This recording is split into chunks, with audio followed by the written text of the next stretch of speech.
Hello and welcome back to our analysis of Volume 2 of The Unknown Reality.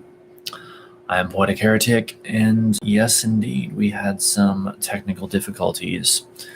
My wretched internet decided to cut out, severing the connection, the broadcast, and so that's why the previous part was very short, only 22 minutes, I believe.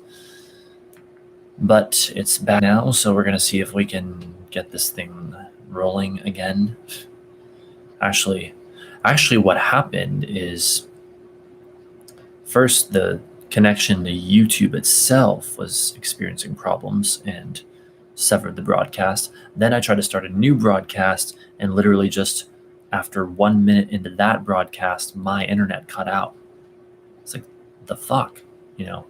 Mercury's not even retrograde yet, and this kind of shit's happening.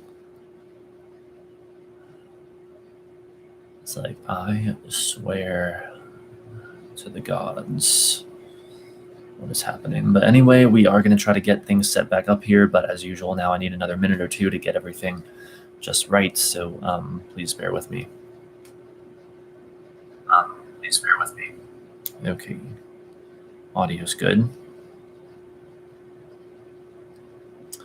Oh, damn, I guess I could have taken that as an opportunity to check on the more refined aspects of the audio quality. In other words, is the new windscreen that I have for my microphone actually making a difference? But I didn't think to do that. My only thoughts were, how can we get this thing going again?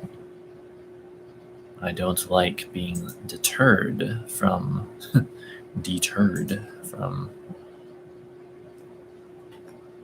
doing what I love to do, from fulfilling my purpose. Hang on a second, my coffee needs a little makeshift stirring. Please bear with me.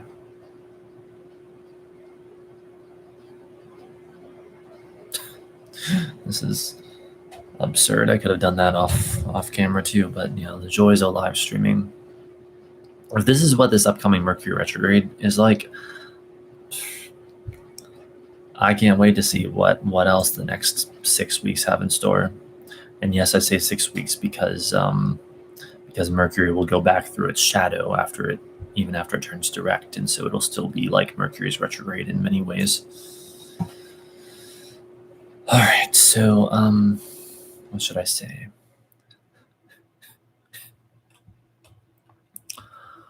I have defeated forces of evil and re-established the connection and broadcast.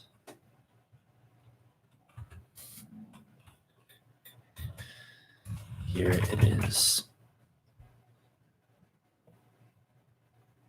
All right, I've defeated the forces of evil. The fun thing about being in a position like I am in is that you get to say things like that and wonder how many people will actually take them seriously and not realize that you're using sarcasm or whatever hyperbolic device you're using. All right, so let's see. The tweet looks good.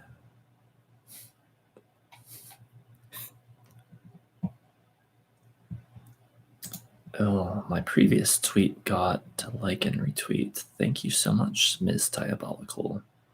That's so nice. All right, let's see here. So, I apologize for the interruption, but unfortunately, there's nothing I can do about it. It's just my internet sometimes has these issues, and also YouTube sometimes has weird issues, or my connection to YouTube. I don't know whose fault it is, honestly. I don't know who to blame. I guess my beliefs form the reality, but I guess all of our beliefs form the reality. So, okay. Fortunately, I found specifically where we left off. So, I'll reread the very last sentence that I read during the last part to sort of bring us back up to speed, and then just continue from there. All right.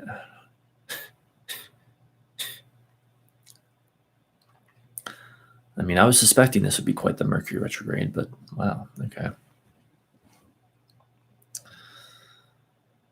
So, at long last, we resume.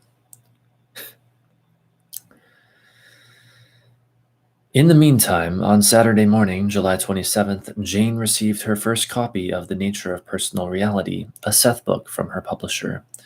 She was delighted. So was I. The book's physical appearance was most pleasing to us.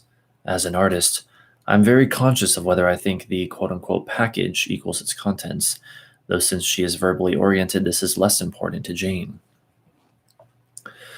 However, the emergence of personal reality into the marketplace soon resulted in an increase in the number of letters and calls that we'd been receiving. Requests for personal appearances also mounted. We're no longer into that activity for a number of reasons.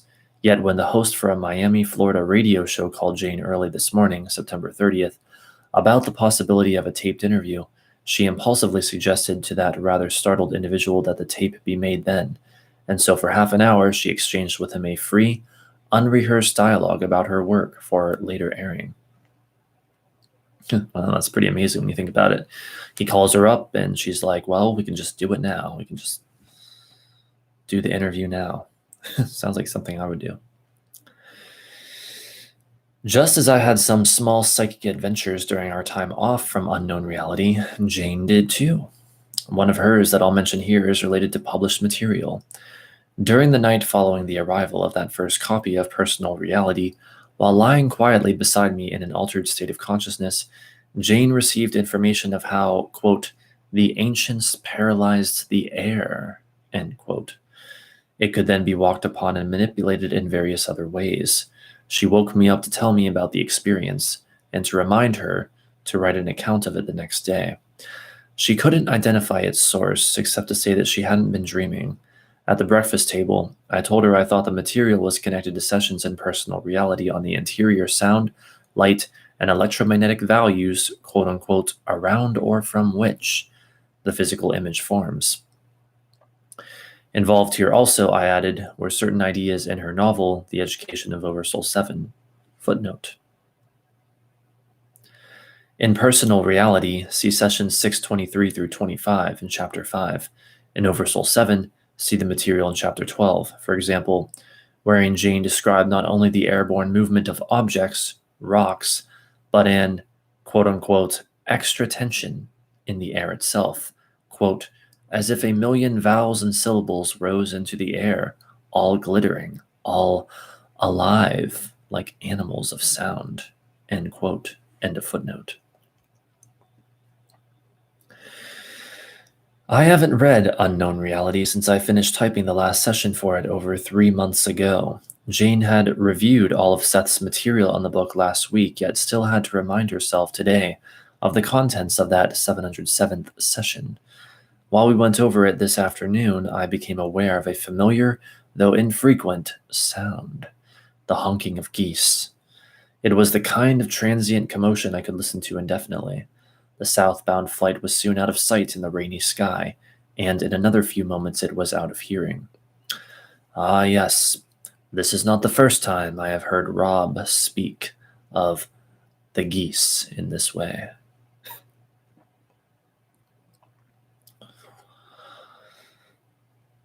I took the sign of migration as a good omen, though, for the circumstances of the flight were strongly reminiscent of those described at the beginning of the 687th session in Volume 1 of Unknown Reality. It had been raining then, too, on that day last March, and as I wrote at the time, in some half-romantic fashion, I've hooked up the flights of geese with Jane's and my work on the Seth books. I'm still surprised that I've done so, for whatever reasons, but we're ready to dig in for a winter's work. As we sat waiting for the session at 8:50, Jane felt a little nervous. She often does after a layoff from book dictation, but she laughed, as she has before in such cases. I just want to get it, the beginning, over with. At 8:55, moving closer to that familiar dissociated state, approaching that psychological bridge which serves as a common meeting ground for Seth and herself, she announced that she felt, quote, a rather generalized idea of what Seth will say on the book stuff, end quote. Less clear were some data about herself, but she thought Seth would cover all of that along with his material on unknown reality. Quote, I guess we'll start out with the book, end quote. Jane's delivery as Seth was good.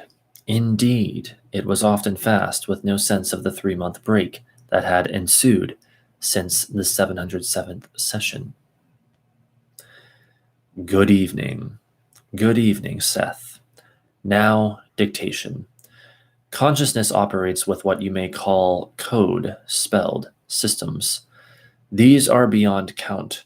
Consciousness differentiates itself, therefore, by operating within certain code systems that help direct particular kinds of focus, bringing in certain kinds of significances while blocking out other data.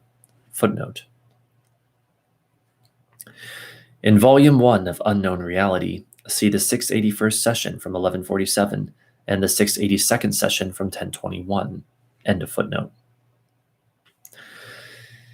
These other data, of course, might well be significant in underlined different code systems. In their way, however, these systems are interrelated, so that at other levels there is communication between them. Secondary data, you might say, that is supportive but not primarily concentrated upon. These code systems involve molecular constructions and light values, and in certain ways the light values are as precisely and effectively used as your alphabet is. Footnote. The sessions in Chapter 5 of Personal Reality, referred to in Note 2, contain information on the functions of the body's inner sound, light, and electromagnetic values. Session 625 especially mentions those attributes on atomic and molecular levels. End of footnote. For example, certain kinds of life obviously respond to spectrums with which you are not familiar, but beyond that there are electromagnetic ranges, or rather underlined extensions of electromagnetic ranges, completely unknown to you, to which other life forms respond. Again, all of these code systems underlined are interrelated. Footnote. See Appendix 4 for Session 685 in Volume 1. End of footnote. In the same way, the private psyche contains within it hints and glimpses of other alternate realities. These operate as secondary codes, so to speak, beneath the existence that you officially recognize. Such secondary systems can tell you much about the potentials of human reality, those that are latent but can at any time be quote-unquote raised to primary importance. Such secondary systems also point toward the probable developments possible for individuals or species.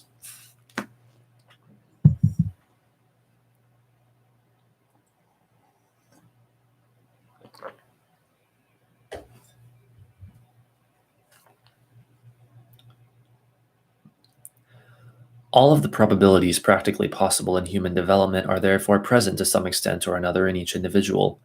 Any biological or spiritual advancement that you might imagine will of course not come from any outside agency, but from within the heritage of consciousness made flesh. Generally, those alive in this century chose a particular kind of orientation. The species chose to specialize in certain kinds of physical manipulation, to devote its energies in certain directions. Those directions have brought forth a reality unique in its own fashion. Man has not driven himself down a blind alley, in other words. He has been studying the nature of his consciousness, using it as if it were apart from the rest of nature, and therefore seeing nature and the world in a particular light. Footnote. In Volume 1, all of the material in Session 686, including that for Practice Element 1, can apply here. End of footnote. That light has finally made him feel isolated, alone, and to some extent relatively power underlined less intently. So that's powerless. Rapidly, He is learning how to underlined use the light of his own consciousness and discovering how far underlined one particular method of using it can be counted upon. He is studying what he can do and not do with that particular focus. He is now discovering that he needs other lights also. In other words, that he has been relying upon only a small portion of an entire inner searchlight that can be used in many directions. You know what's interesting about this? I've come across this term a little more often than usual recently, the light of consciousness. And now here Seth is using it in his book. I don't know if I've heard him. I don't think I've ever heard him use it before. Maybe I have. If I have, I don't remember. But that's fascinating to me. Just recently, in particular, like where I've been coming across it is actually in one of the single most life-changing books I've ever read, and I began rereading some of it just the other day or the other night, which is The Power of Now by Eckhart Tolle. If you haven't read it, I highly recommend it. The ideas in it are not exactly, I would say, in alignment with what Seth teaches, but I think that's very valuable, to look at different spiritual perspectives. But the interesting thing is, I think what Eckhart Tolle was basically saying when he used that term light of consciousness, at least in the first chapter, is where I first saw it in that book, is that every time you can disidentify from your mind and sort of reclaim your power by doing that and being present, focusing on the present moment, being in the present moment, being the essence that you really are. Every time you can do that and sort of reclaim power by doing that, that is when you are increasing the light of your consciousness. It's also a term I've heard Teal Swan use, particularly when discussing what is built up often through positive focus that can then be taken back into the darkness within ourselves, the shadow and whatnot, which I basically concur with. So that's fascinating. Now Seth is using it here. And by the way, that's something I advise practicing, regardless of your particular belief system. I think it can be very helpful to just try to live in the moment, more or as much as you can, because all we ever really have is the moment. I don't know if I'd go quite so far as Eckhart Tolle to say oh, the mind is completely the enemy, or, well, I don't think he says it quite like that, but I don't know. I like using my mind kind of a lot, but I will definitely agree with this, that most people are way too mentally active. Their mind activity is just off the charts, and it would serve them very well to try to claim back consciousness from their mind. And one of my favorite things to do that's also in that Eckhart Tolle book is to focus on the inner energy field of your body. Start with your hands, see if you can feel the energy field of your hands, and then your feet, and see if you can do it simultaneously, and then the whole body itself, So, and then when you do that, it's it takes a long time for thoughts to come, or at least it's a lot harder for thoughts to come, because your consciousness, you literally focused it into the body. Now, this may, if you're new to this, it may sound rather abstract or mysterious. I'm not trying to make it sound abstract or mysterious in the slightest. I would just say, try it. Trust me, it works. I've done it. In fact, I do it all the time.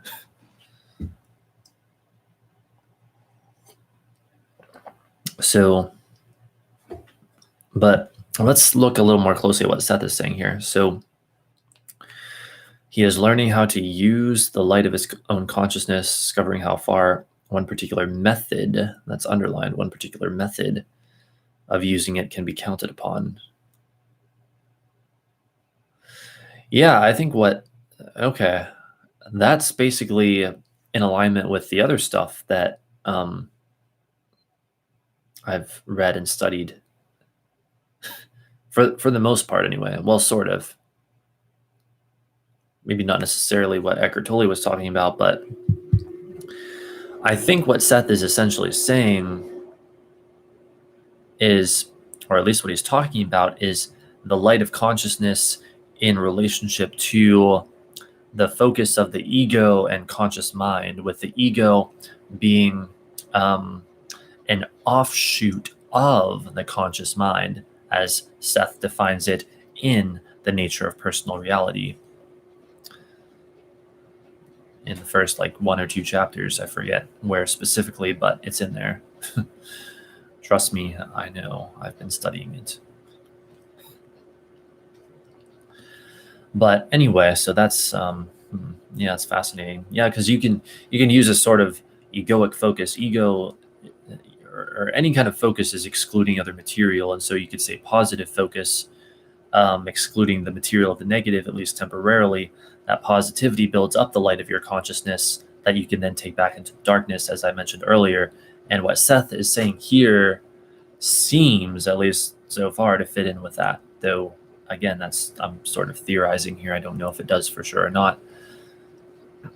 But that's very interesting to me. Very, very interesting.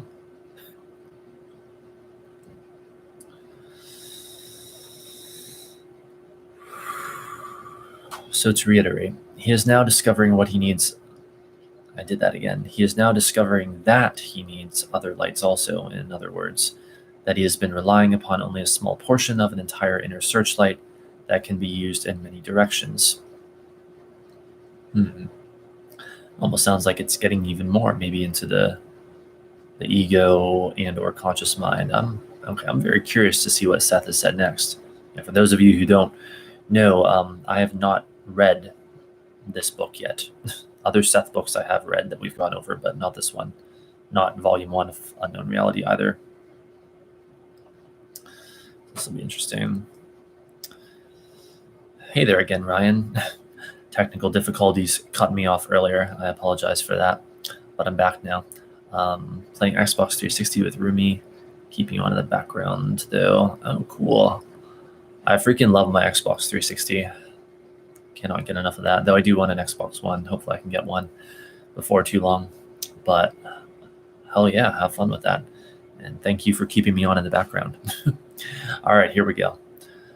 Let us look at some of those other directions that are native to man's consciousness, still waiting to be used effectively. I am speaking in your historical terms because before the historical system that you recognize, man had indeed experimented with these other directions, and with some success. This does not mean that man in the present has fallen from some higher spiritual achievement to his current state. Pause at 916. There are cycles in which consciousness forms earthly experience and maps out historical sequences, so there have been other species of mankind beside your own, each handling physical data in its own way.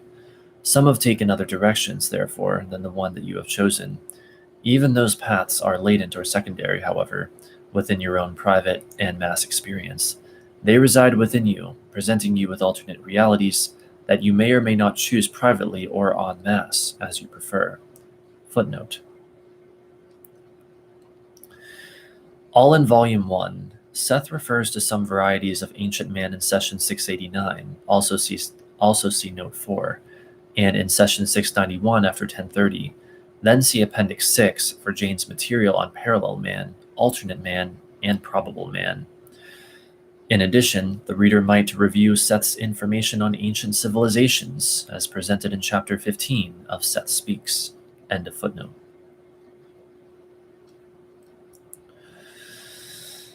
Each system, of course, brings forth its own culture, quote-unquote technology, art, and science. The physical body is basically equipped to maintain itself as a healthy, long-living organism far beyond your present understanding, medically speaking.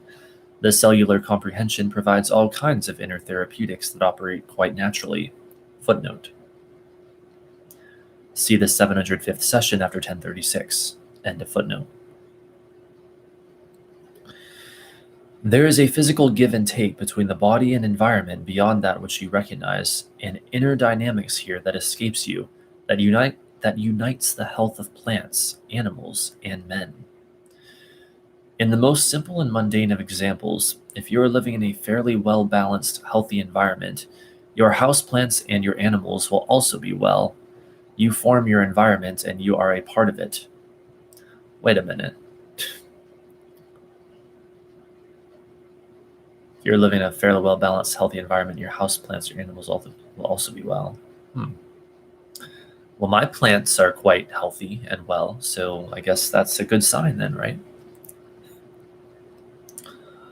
Interesting. Wait, let's see here. Playing Marvel vs. Capcom 3 Ultimate. Oh, cool. I've never played that, but I have been playing a lot of Halo 4 lately. And still some Oblivion here and there because I love Oblivion. Let's see. All right, here we go. You form your environment and you are a part of it. You react to it, often forgetting that relationship. Underlined, ideally, the body has the capacity to keep itself in excellent health, but beyond that, to maintain itself at the highest levels of physical achievement. The exploits of your greatest athletes give you a hint of the body's true capacity. In your system of beliefs, however, those athletes must train and focus all of their attention in that direction, often at the expense of other portions of their own experience. But their performances show you what the body is capable of.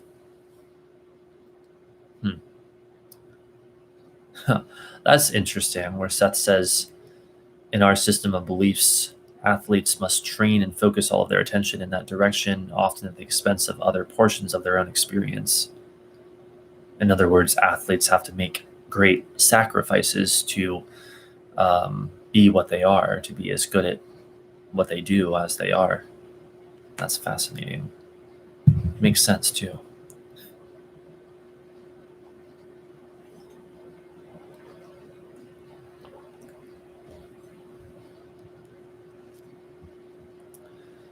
The body is equipped, underlined ideally, again now, to rid itself of any diseases and to maintain its stability into what you would call advanced old age, with only a gradual overall change. At its best, however, the change would bring about spiritual alterations. When you leave for a vacation, for example, you close down your house. In these ideal terms, death would involve a closing down of your brackets physical house. It would not be crumbling about you. Pause at 934. Now, certain individuals glimpse this great natural healing ability of the body and use it. Doctors sometimes encounter it when a patient with a so-called incurable disease suddenly recovers. Quote-unquote miraculous healings are simply instances of nature unhampered. Complete physicians, as mentioned earlier, would be persons who understood the true nature of the body and its own potentials, persons who would therefore transmit such ideas to others and encourage them to trust the validity of the body. Footnote. See sessions 703 through 4 in Volume 1. End of footnote. Okay, so two things. First, I must make sure there's not a flea on me.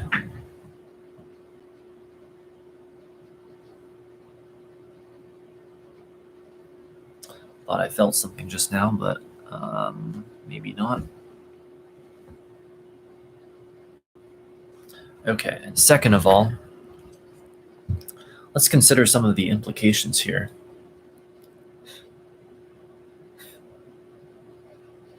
So Seth is saying essentially that if the body was working as it's supposed to be working, then generally speaking at least, it would naturally recover from all illnesses and diseases without needing any help, and it would maintain very good condition right into old age, into the oldest of old ages, if the body were allowed to work as it's supposed to, which clearly, in our modern world, it is not, unfortunately. But that's fascinating. Of course, I know Seth would say the primary reasons for our bodies not working the way they're supposed to work or how they could work are our beliefs, and I'm sure that's accurate, but I wonder if there could be more to it than that, you know? I wonder indeed. I also wonder that, okay, everything's connected here, um, that if our environment is formed by us, if it's like a reflection of our inner state of being, then what the hell does it say about me that I have to deal with fleas in the house? You know, now other people, you know, wiser meisters that they might try to be or whatever might say, oh, it's not your beliefs, like they got in through this way and that way, and it's like, yeah, but why was that there in the first place is what I want to say. You know, people always want to try to like rationalize these things or whatever, and I say, yeah, but why was that there in the first place? Why was I personally a match to that in the first place, or any given person a match to whatever it is in the first place? So that is something I've looked into. Obviously, you know, I'm not gonna be into all this stuff and just be like, oh, fleas, that can't possibly mean anything spiritual or whatever. That can't possibly mean anything about me. That must just be a completely random occurrence or coincidence. It's like, no, obviously, um, I've looked into that, and I've yet to reach any satisfying conclusions, though. That's the thing. Like I definitely discovered some interesting like negative beliefs that I was holding in connection. Well, how do I say this? Not in connection with the fleas, but like I discovered some negative beliefs I was holding as a result of looking into why I might have been a match to the fleas, like what kinds of beliefs might have created the fleas. But I had to like sort of dig deeper, and they sort of felt like they almost didn't have anything to do with the fleas, yet they did. I don't know. It's hard to explain. But at the same time, like I feel like there's a lot more there. And I especially can be relatively certain, or I don't know, how would I put this accurately? I can at the very least theorize and probably be somewhere at least somewhat close to certain that there's still more there to uncover and unpack in those areas, because the fleas are still here.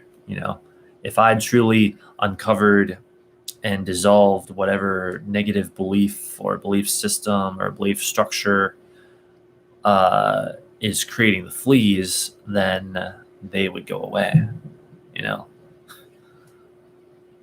an ominous firework booming in the background right after I said that, as if to emphasize my point. And that's the real, that's really where the rubber meets the road, I suppose. People don't want to accept that. Well, that's my thesis. That has been my thesis for forever, and it will probably always be my thesis, that basically, as Seth says, your beliefs form reality. I concur. And there's no exception to that. Your beliefs form reality, no exception. So if you're plagued by fleas, as I am currently, your beliefs form that too. I will say though, actually, now that I think about it, I didn't even realize this until just now, but after I looked into that just recently, those negative beliefs, and was able to sort of work with them to some extent, the fleas have actually decreased in number ever since then. Overall, sometimes they'll flare up a bit, but overall, the fleas have decreased significantly. I'm pretty sure ever since I did that, or at least around that time. So there you go. I guess I did make some progress. Yay me. Making sure Mr. Poetic gets those views. Thank you so much, Ryan. I appreciate that. Like, I've said this before, I'll say it again. I may not be here to win a popularity contest or anything like that, but at the same time, having said that, I appreciate those who watched me so much. I think that's amazing that there are other people out there who are, excited by this kind of stuff too.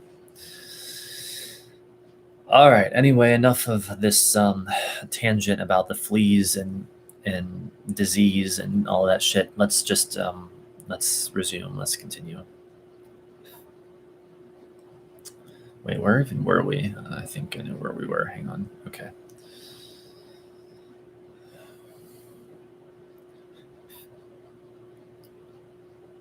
Wait, let me reread that last sentence though, because I want to focus in on that more. So, complete physicians, as mentioned earlier, would be persons who understood the true nature of the body and its own potentials. Persons who would therefore transmit such ideas to others and encourage them to trust the validity of the body.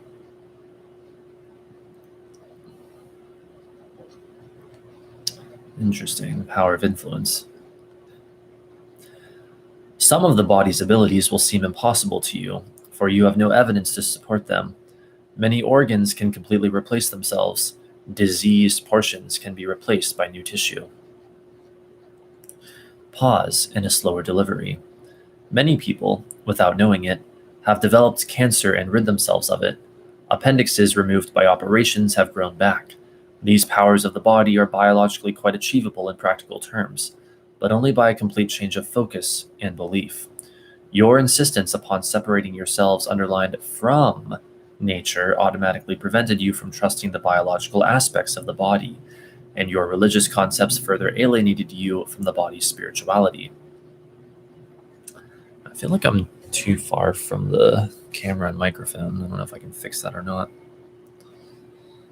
Also, is there a flea on me? One moment. Let's see, I guess I better keep the text off screen in case there's some weird copyright thing with that. Okay. In your reality, your consciousness is usually identified with the body. On the other hand, that is, you think of your consciousness as being always within your flesh. Yet many individuals have found themselves outside of the body, fully conscious and aware, parentheses, including Jane and me. 9:45. Jane left her trance state very easily, as she usually does. Well, I asked her, how do you feel now? It's good to be back with the book sessions, she replied, smiling. We sat quietly. We could hear the automobiles swooshing across the new Walnut Street Bridge that lifted gracefully over the Chemung River, less than a quarter of a block from our apartment house. It had been raining earlier this evening, and the traffic noise was softened. Incidentally, in a brief ceremony, the 4-lane span had been opened to the public just this morning. Its old-fashioned predecessor had been destroyed by Tropical Storm Agnes in June 1972. See my notes for the 613th session in Chapter 1 of Personal Reality. Resume at a slower pace at 9:56. Under certain conditions, therefore, the body can maintain itself with the quote-unquote main consciousness, while the quote-unquote main consciousness is away from it. The body consciousness is quite able, then, to provide the overall equilibrium. At certain levels of the sleep state, this does in fact happen. In sleepwalking, the body is active, but the main consciousness is not quote-unquote awake. It is not manipulating the body. The main consciousness is elsewhere. Under such conditions, the body underlined can perform tasks and often maneuver with an amazing sense of balance.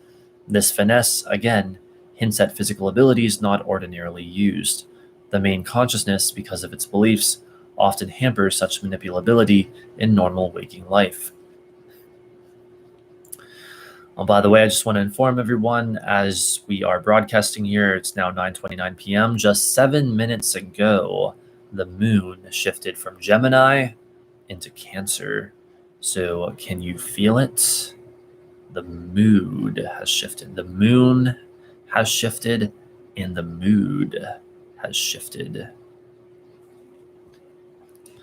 Things are now in a much more moody, perhaps even a bit melancholy, self-protective, deep and emotional vibe. And no, that doesn't mean everyone will feel those emotions or those states of being and those only. That just means that there's an overall tendency towards that. We're being sort of pulled in that direction, in other words. We're in the mood, we're in the moon, in the mood, the moon, the mood for that energy.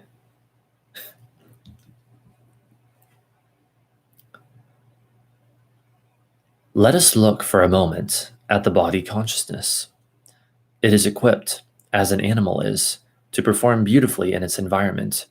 You would call it mindless, since it would seem not to reason. For the purpose of this discussion alone, imagine a body with a fully operating body consciousness, not diseased for any reason or defective by birth, but one without the overriding ego-directed consciousness that you have. There have been species of such a nature. In your terms, they would seem to be like sleepwalkers, yet their physical abilities surpassed yours. They were indeed as agile as animals, nor were they underlined unconscious. Footnote. This material immediately reminded me that before the session tonight, Jane and I had discussed Seth's promise to answer the two questions I'd posed for him before sessions 698 through 99 in Volume 1. The question of interest here, I summarized them both in the notes following the 699th session, had to do with my inability to comprehend an quote-unquote unconscious species state. Not that I thought Seth was going out of his way to deal with such concepts tonight, but by the time he was through with his material on the sleepwalkers, I thought he'd considered at least one possible facet of my inquiry. End of footnote.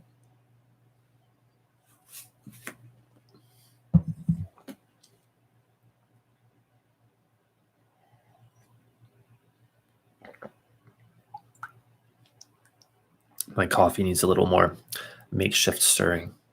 So that's what I'm doing.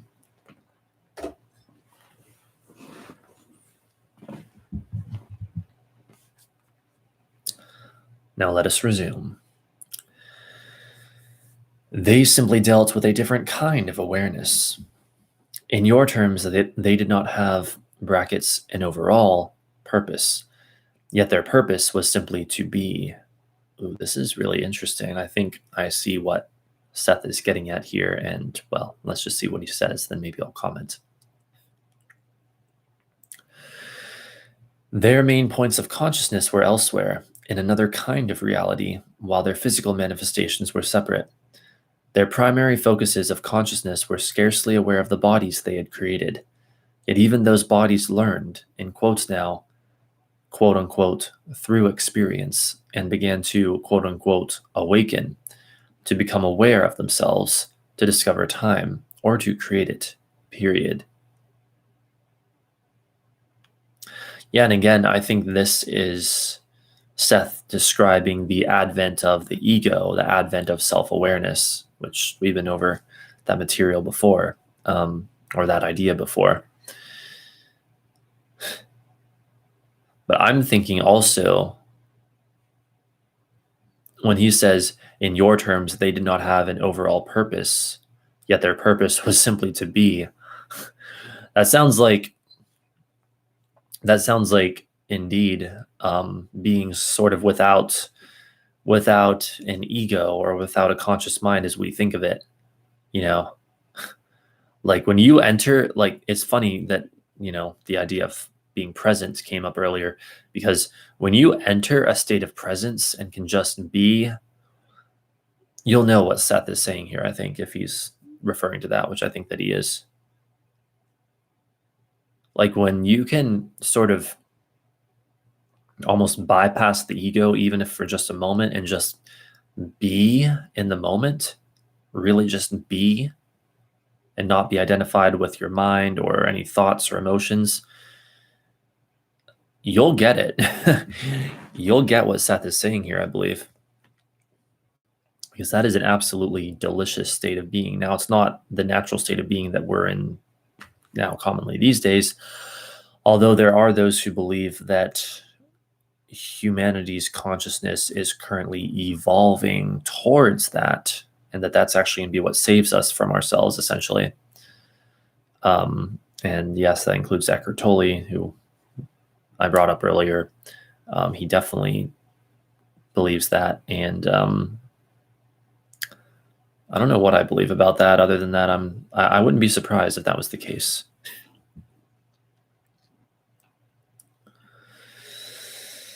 Pause.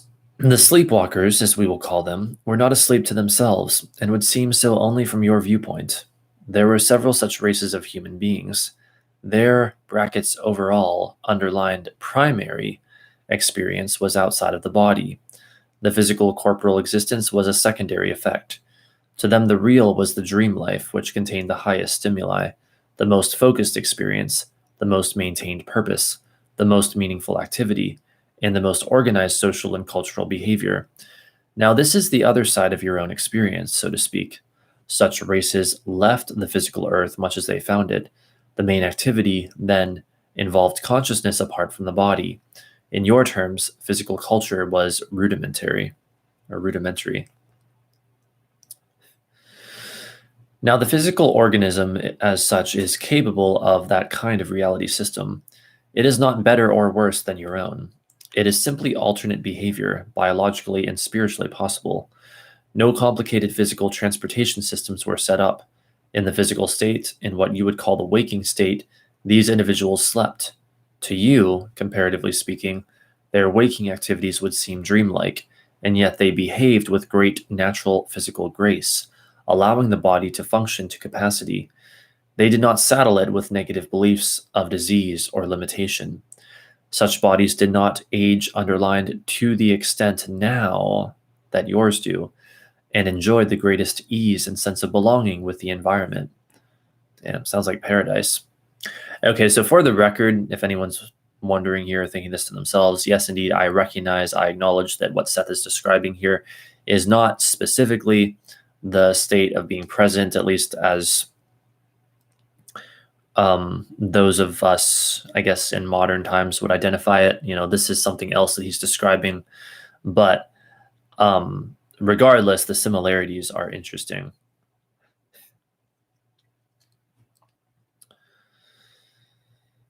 (1024) Consciousness connected with the flesh, then, has great leeway spiritually and biologically, and can focus itself in many ways with and through the flesh, beside your own particular orientation.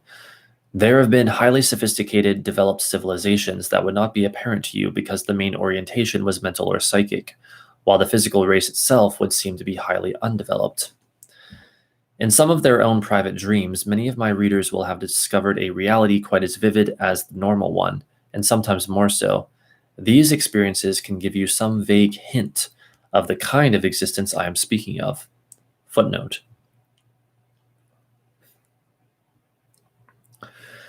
See Note 4 for session 707.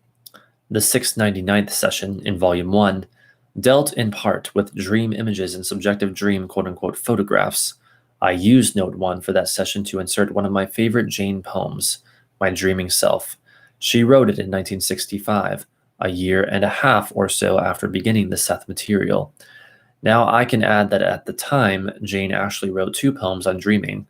I've been saving the second one for use in Volume 2.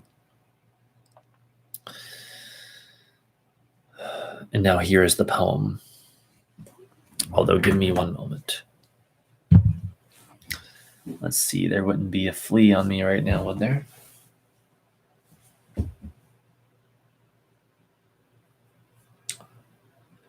Doesn't look like it. Okay, good. It's hard to not be paranoid that every little itch is going to be a flea.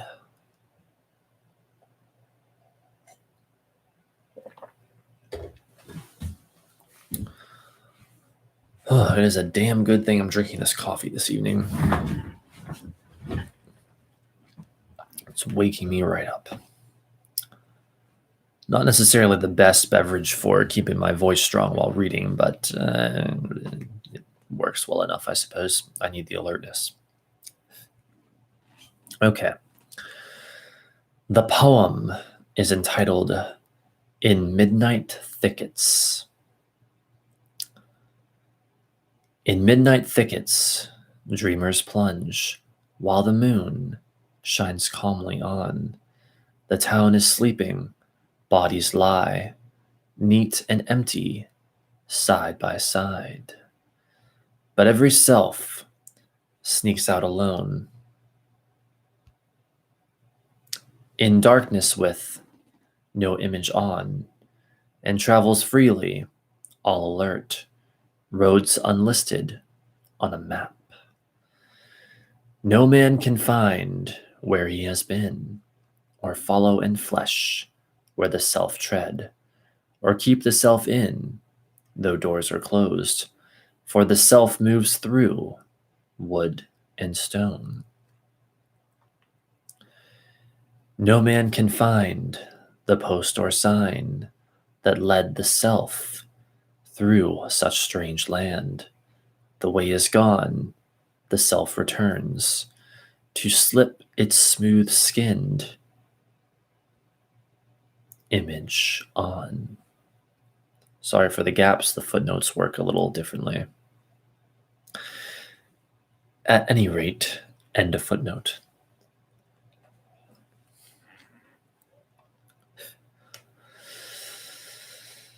There are also physical apparatuses connected with the hibernation abilities of some animals that can give further clues as to the possible relationships of consciousness to the body. Under certain conditions, for example, consciousness can leave the corporal mechanism while it remains intact, functioning, but at a maintenance level. When optimum conditions return, then the consciousness reactivates the body. Such behavior is possible not only with the animals.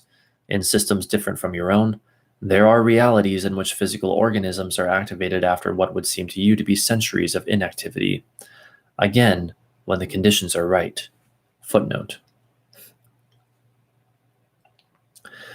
And added 2 weeks or so later, I see connections between the quote-unquote centuries of inactivity that Seth describes in this 708th session and certain unique psychic abilities of Jane's, namely those involving quote-unquote massiveness and long sound. In Volume 1, see not only Session 681 between 1022 and 1147 for data on one of her massive experiences, but that session's accompanying Appendix 3. Then in this section of Volume 2, see both Note 9 and Appendix 19 for the 712th session concerning material on Jane's long sound trances. During one of these, it could theoretically take her a week or a century of our time to pronounce just one syllable of one word. End of footnote.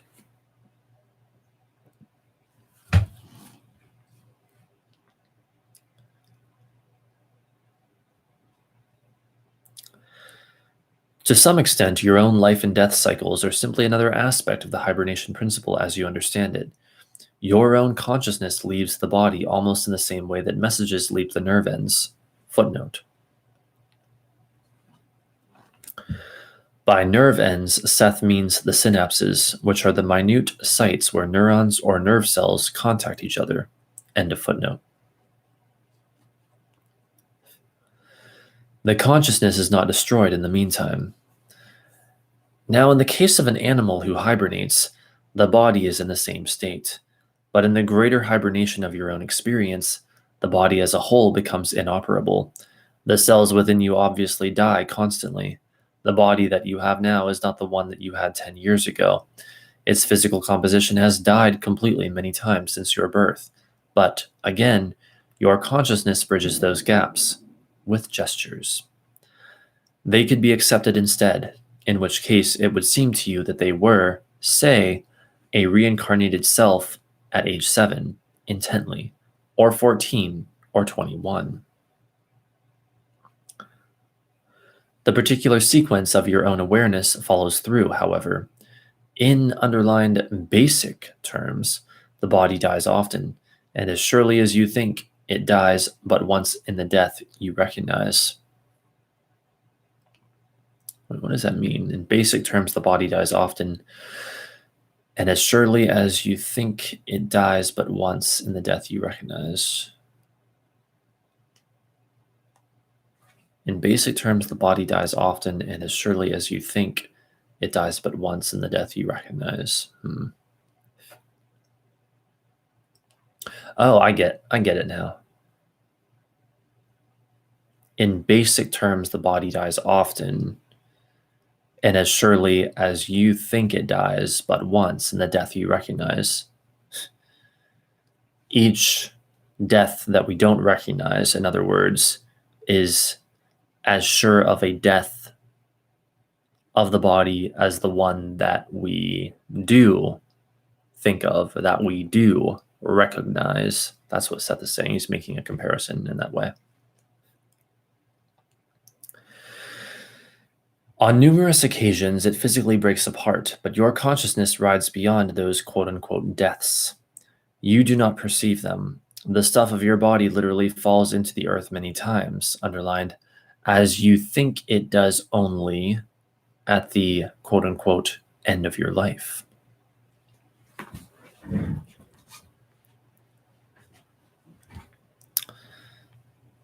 So I'm just trying to get a little more centered here.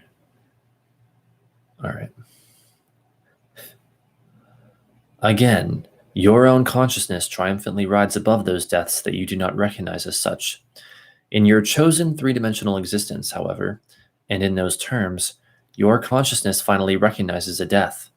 From the outside, it is nearly impossible to pinpoint that intersection of consciousness and the seeming separation from the body. There is a time when you, as a consciousness, decide that death will happen, when in your terms you no longer bridge the gap of minute deaths not accepted. Interesting.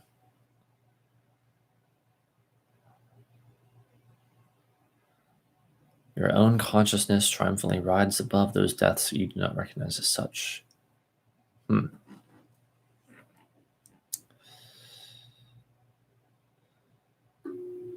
It's fascinating that he talks about 7 years because I believe that's the length of time that it takes every cell in our body to regenerate enough times to form a whole new physical body. Furthermore, the planet Uranus has a 7-year stay approximately in each sign of the zodiac as it transits the zodiac. And while Uranus is not exactly about death, it is about change. It is about sudden, shocking, usually unexpected change. So that's interesting.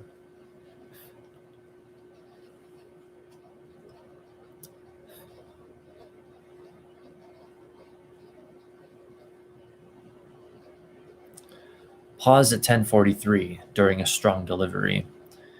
Here, consciousness, underlined, decides to leave the flesh, to accept an official death. Footnote. In Volume 1, see Note 2 for Session 695. End of footnote. You have already chosen a context, however, and it seems that that context is inevitable. It appears, then, that the body will last so long and no longer. The fact remains that you have chosen the kind of consciousness that identifies with the flesh for a certain period of time. Other species of consciousness, of a different order entirely, and with a different rhythm of experience, would think of a life in your terms as a day, and have no trouble bridging that gap between apparent life, death, and new life. So fascinating.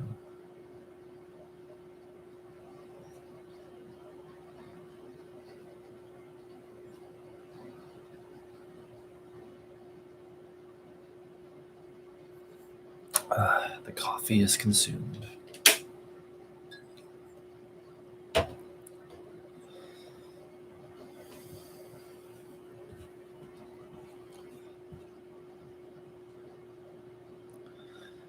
Some individuals find themselves with memories of other lives, which are other days to the soul. Such persons then become aware of a greater consciousness reaching over those gaps, and realize that earthly experience can contain, among other things, a knowledge of existence in more than one body. Inherently, then, consciousness affiliated with the flesh can indeed carry such comprehensions. The mind of man as you know it shows at least the potential ability for handling a kind of memory with which you are usually not acquainted. This means that even biologically, the species is equipped to deal with different sequences of time, while still manipulating within one particular time scheme. This also implies a far greater psychological richness, quite possible, again, within corporal reality, in which many levels of relationships can be handled. Such inner, such inner knowledge is inherent in the cells, and in ordinary terms of evolution is quite possible as a quote unquote future development. Knowledge is usually passed down through the ages in your reality, through books and historic writings, yet each individual contains within himself or herself a vast repository, direct knowledge of the past, in your terms, through unconscious comprehension. The unknown reality.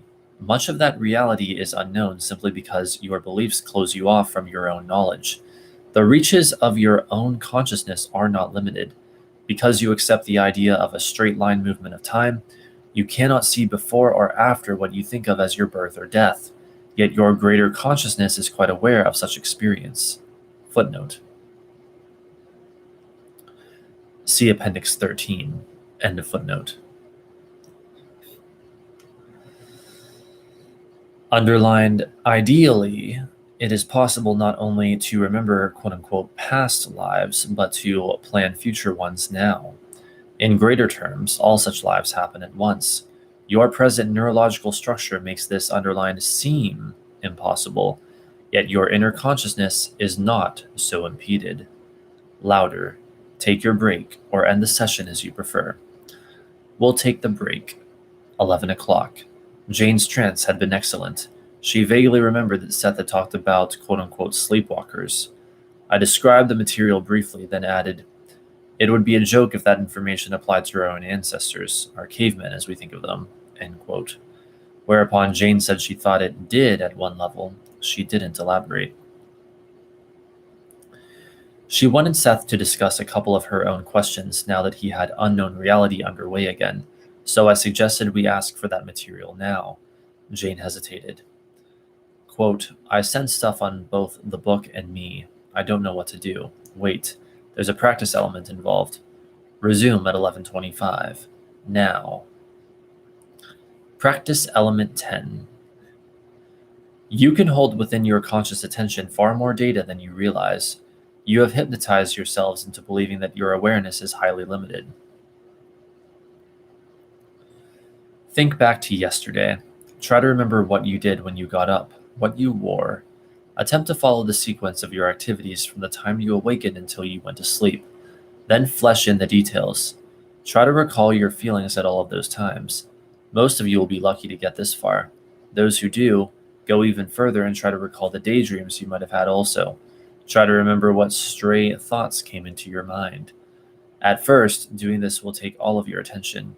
You might do the exercise sitting quietly, or riding a bus or waiting for someone in an office.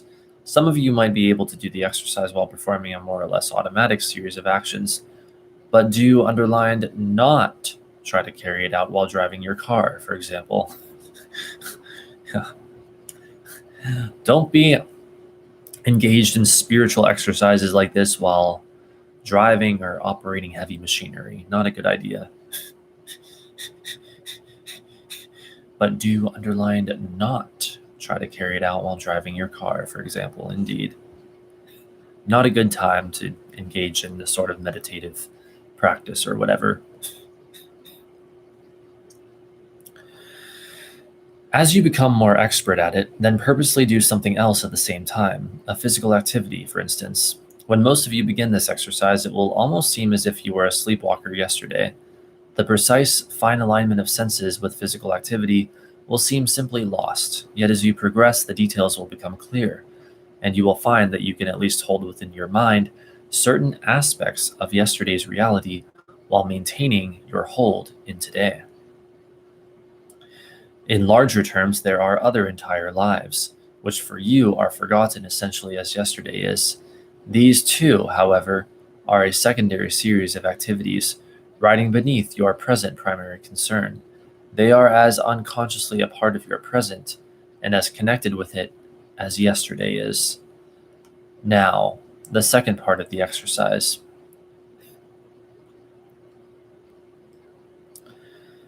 Imagine vividly what you will do tomorrow, and in detail plan a probable day that will rise naturally from your present experience, behavior, and purposes. Follow through as you did with the first part of the exercise. Pause. That day's reality is already anticipated by your cells. Your body has prepared for it, all of its functions precognitively projecting their own existences into it. Your quote unquote future life exists in the same manner, and underlined in your terms, grows as much out of your present as tomorrow grows out of your today.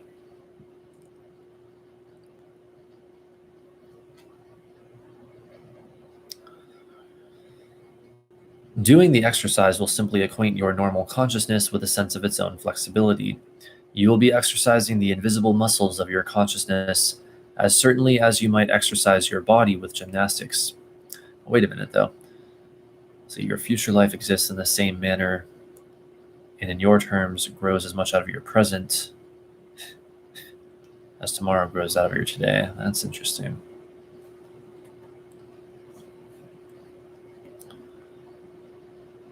So it's like those lives, not only are they happening now, like past and future lives, but they're being created now. Like we're influencing them now by how we are in this life.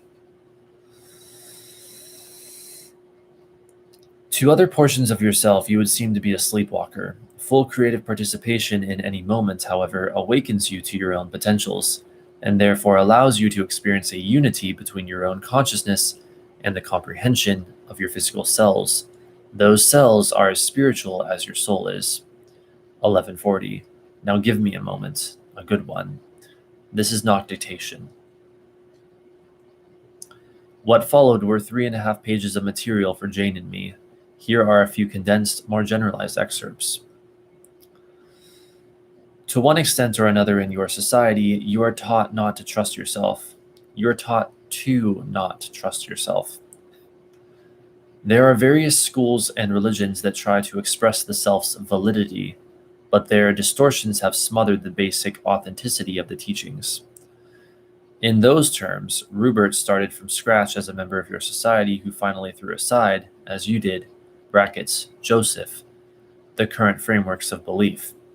For some time, he was simply between belief systems, discarding some entirely, accepting portions of others, but mainly he was a pioneer, and this while carrying the largely unrealized, basic belief of society that you cannot trust the self. While that emotionally invisible belief is carried, then anything the self does must be scrutinized, put to the test. In the meantime, beliefs that have sustained others are suspended.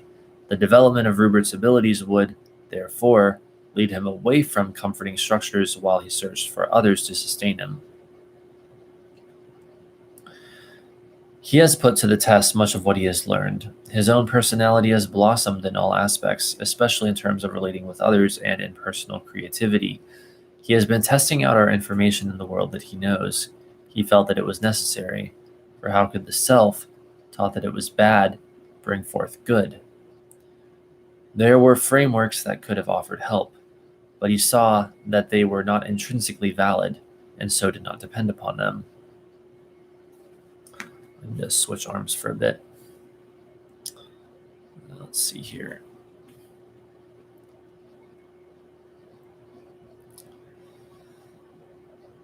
Seth said good night at 12:18 a.m. Jane's deliveries had been very energetic throughout the session. In his material above concerning Jane's search for newer, larger frameworks of belief once she began to dispense with her old quote-unquote comforting ideas, Seth very lucidly dealt with certain aspects of the role she's chosen for this life. However, I want to emphasize here the emotional terms of Jane's search and state that at times those qualities have been very difficult for her to contend with. The emotional terms of Jane's search. Interesting. To some degree, I've been involved in many changes of belief also, but I'm a participator in the development of the Seth material, not its originator. The pressures and challenges aren't as demanding. Brackets, with a humor born out of many a struggle, however, I note that it isn't easy to give up certain cherished old beliefs, even when they're demonstrably wrong, or demonstrably wrong. They may fit the personality all too well. Yeah, you'll have to bear with me. The coffee's wearing off by now, and I'm getting very, very sleepy. But we're almost through this session. In connection with these notes and Seth's excerpts after 1140, then, I recommend a review of the following in Volume 1. 1. The material on Jain, religion, and mysticism in the introductory notes, the 679th session and Appendix 1 for that session. 2. Note 8 for the 679th session on Jane's beliefs and physical symptoms. Hang on. Do I feel a freaking flea on me? Nope, that's nothing. Good.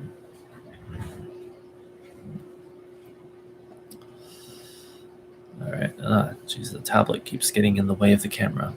All right.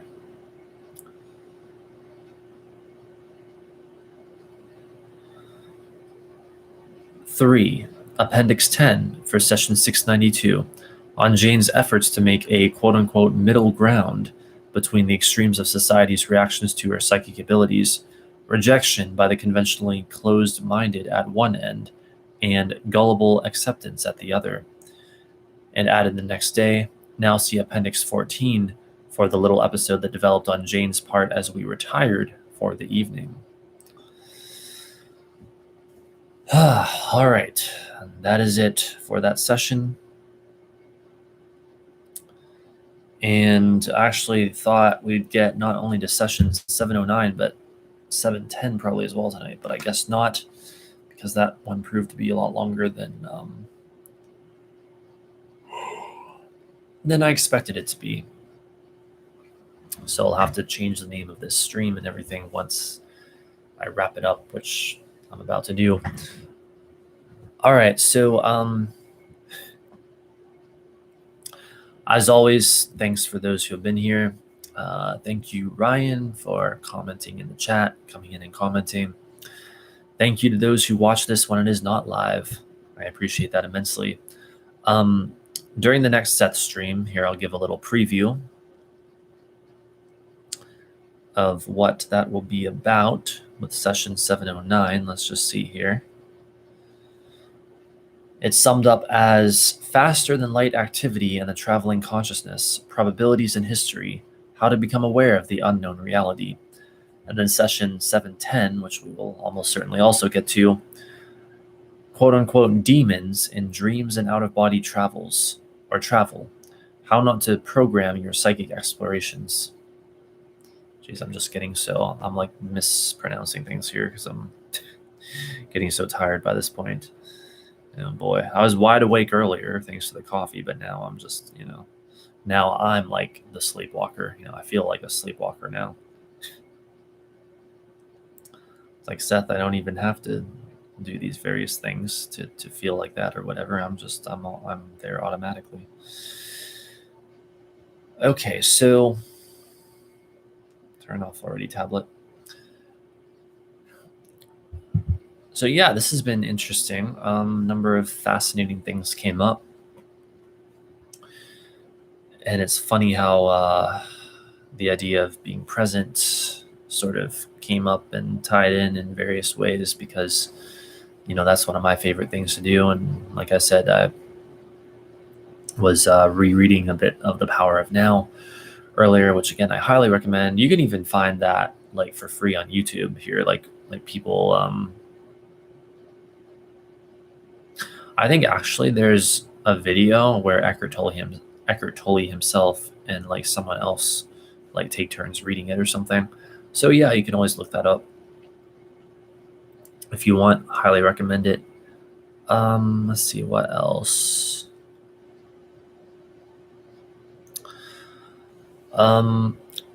Next week My Seth stream might be a little bit later in the evening because my therapy session for that day is going to be at 6 p.m. It has to be a little bit later. So, like today, it was at 4 p.m. So, today was a little earlier. Well, next week it may be a little later than usual. So be aware of that, I guess, unless I could somehow do it before that, but I highly doubt it. I'd have to wake up super early for that because there's a million different things that I do before I do one of these streams in a day. So there's that. Let's see what else.